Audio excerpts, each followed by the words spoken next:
Kapitulli 11.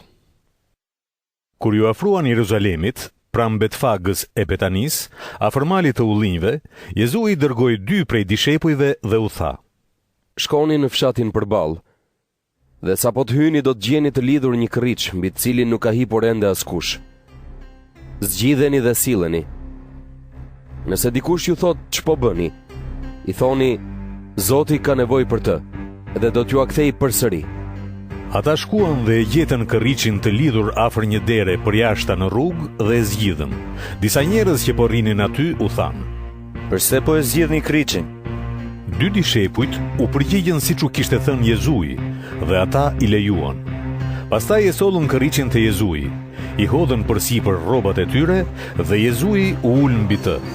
Shumë veta shtruan në rrugë rrobat e tyre, ndërsa të tjerë shtruan deg të këputura nëpër fusha. Ata që esnin përpara tij dhe ata pas tij thërrisnin: Hosana!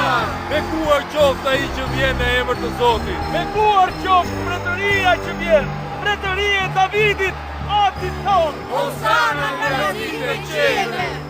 Jezui hyri në Jeruzalem e shkoi në tempull.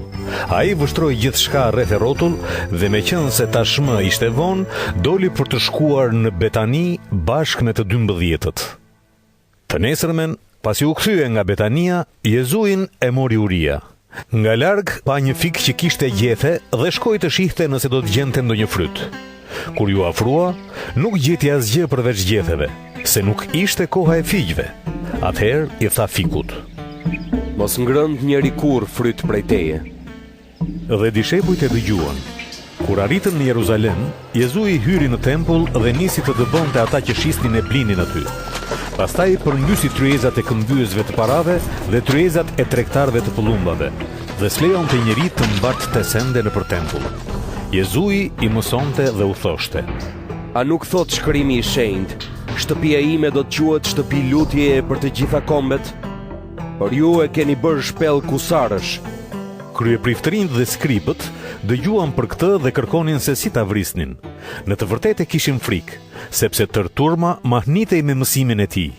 Kur ra muzgu, ata dolën nga qyteti. Në mëngjes, ndërsa po kalonin andej, pan fikun të tharë deri në rrënjë. Pietri u kujtua dhe i tha Jezuit: Mësues, shiko, fiku që mallkove është të tharë. Jezui u tha: Kini besim në Perëndin. Me të vërtet po ju them se nëse dikush i thot këtij mali, ngrihu e hidhu në det, dhe nuk ka dyshime në zemër, por beson se ajo që thot do të ndodh, kështu do të bëhet.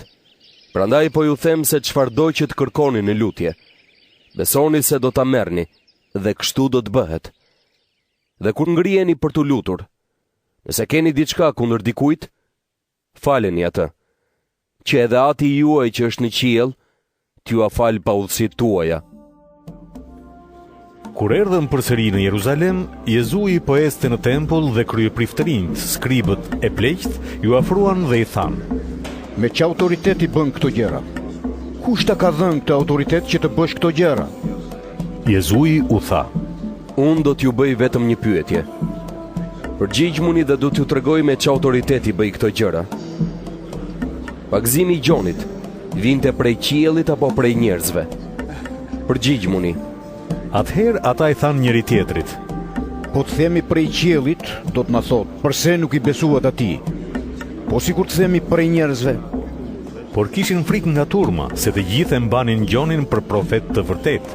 Prandaj i thanë Jezuit: Nuk e dim. Dhe Jezui u tha: As unë nuk ju them se me që autoriteti bëj këto gjëra.